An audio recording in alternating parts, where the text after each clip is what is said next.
Well, it's been a minute since I did one of these episodes. I'm going to put this on my podcast. I'm going to put this on YouTube. I'm going to put this on Instagram, wherever the hell you're watching this. I'm going to put it in some places.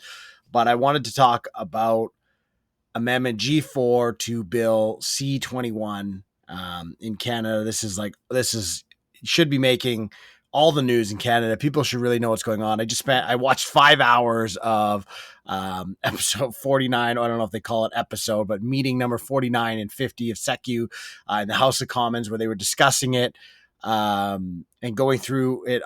Here's everything you need to know to understand the actual details of what this bill or what this amendment G4 within Bill C-21 really stands for.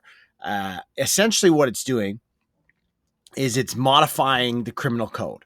So it's modifying the definition of a prohibited firearm in Canada. So it's changing the definition to, and I'm not going to get technical here. You don't need to correct me. And, before I get there, I want to talk about something, because whenever you talk about a subject like this, and if it gets any sort of traction, you get a lot of haters in the comments.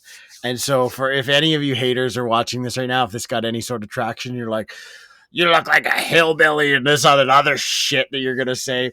Don't judge a book by its cover. You don't know the first thing about me, and it'd be funny to find out I've not always been as hillbilly as you think. And funny thing is, you probably look like a child molester, and hopefully you're not. Anyway, you always know when their argument is, and I'm not making light of that subject. Anyway, I'm not going to talk about that, but it's always funny when these people come in and they have no argument. They just like make stupid comments about you and just like try to attack you personally, because they have no intellectual capacity to have an actual conversation or debate. So go ahead. You can identify yourself now in the comments by making stupid ones. So the whole point of this amendment is to change the definition of a prohibited firearm in Canada. Now, keep in mind, like I said, I'm not going to get technical. I don't need you to correct my, anything that's not specific here. But basically, in general, the definition is they're trying to change it to is a semi-automatic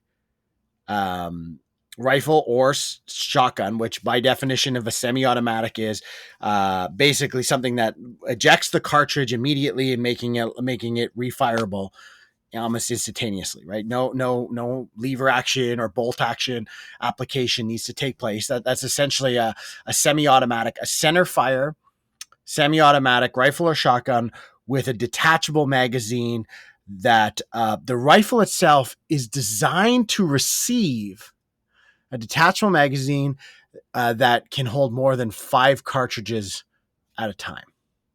So they're looking to change that definition.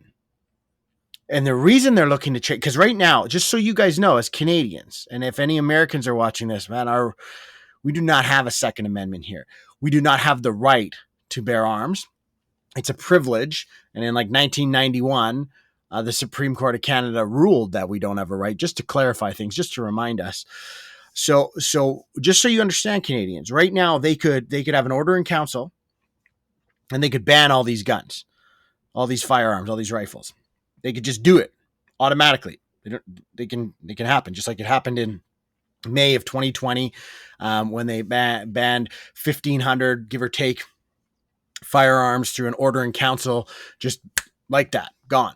So they could do that right now. And there's a list that goes in hand with these amendments. I believe it was G68 or something like that, or 66. I don't know. You'll have to check. But that list coincides with this G4. So the G4 changes the definition of a prohibited weapon in Canada. The list now has a 400 or 500 or whatever it is rifles on it. A lot of 22s, actually, and believe it or not. I find it funny. I can talk about that probably in future videos. But this list they've provided is not going into effect as soon as. So here's what happens.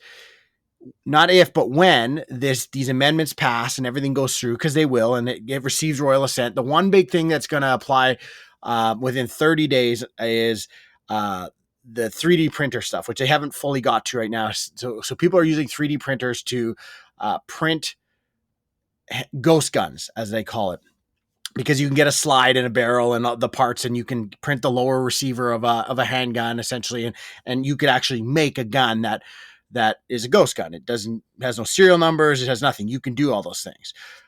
Do I think there's a problem with people being able to do that? Yeah, I do, because I see how the criminals can use that to their advantage. So, personally, I don't have a problem with them getting rid of that. But that's gonna take effect within 30 days. What you need to understand is this list of rifles and this definition of prohibited rifles in Canada. The definition will be updated immediately.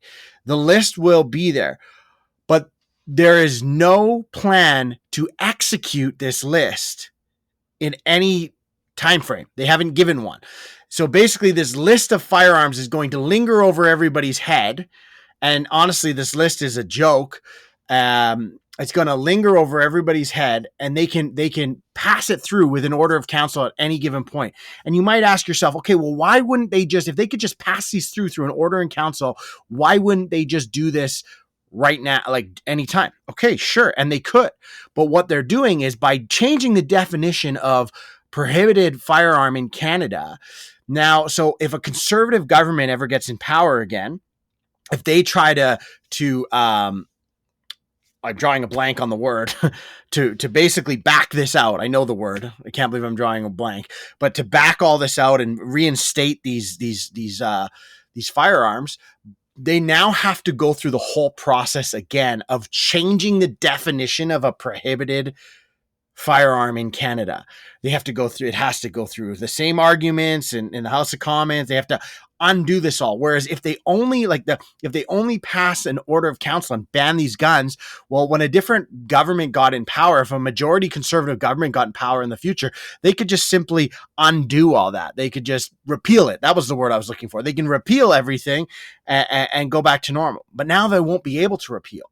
They'll have to pass it through a process, and it takes all this time and all it, and maybe they won't ever get it repealed. Maybe they won't ever be able to change the definition again. So they're really trying to put a nail in our coffin, in the coffin of firearms in Canada with this. So that's what you need to understand. But what you need to also understand is, by this happening, nothing changes. Like, technically, these firearms, you're still allowed to have them until they put a motion through an order in council to ban them, which would happen like that, gone, just like they could do right now. So that's what you need to understand about this. They are changing the definition of prohibited firearm in Canada. So they're banning any future changes. They're banning so that it makes it difficult for any sort of future government to undo what they're doing. But they're actually not going to, like, so they say. But obviously, you can't. What they're doing is terrible, and there's no place for it. But as of right now, they're not changing anything. But we know that they can't be trusted with anything, because they're out to take away all firearms for hunting and for whatever other reason. They can say it's about safety. I'm going to start doing a lot more videos on this subject and kind of explaining this. And I'll go through a lot of things. And I'm not a gun expert by any means, but I know a few little things.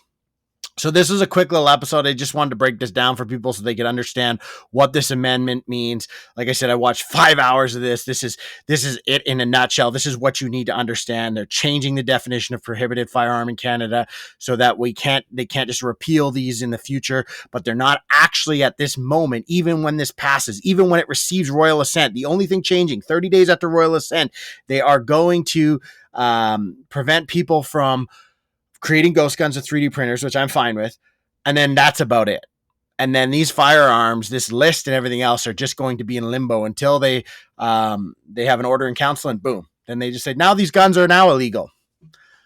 That's it. That's what's going on. That's it in a nutshell. So if you wanted to know, you now know.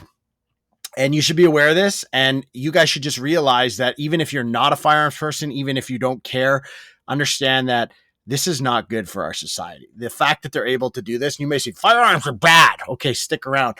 Watch, I'm going to release some videos and some points you won't be able to argue. So anyways, I hope this added value to you guys. Just wanted to share it with you to spread the word.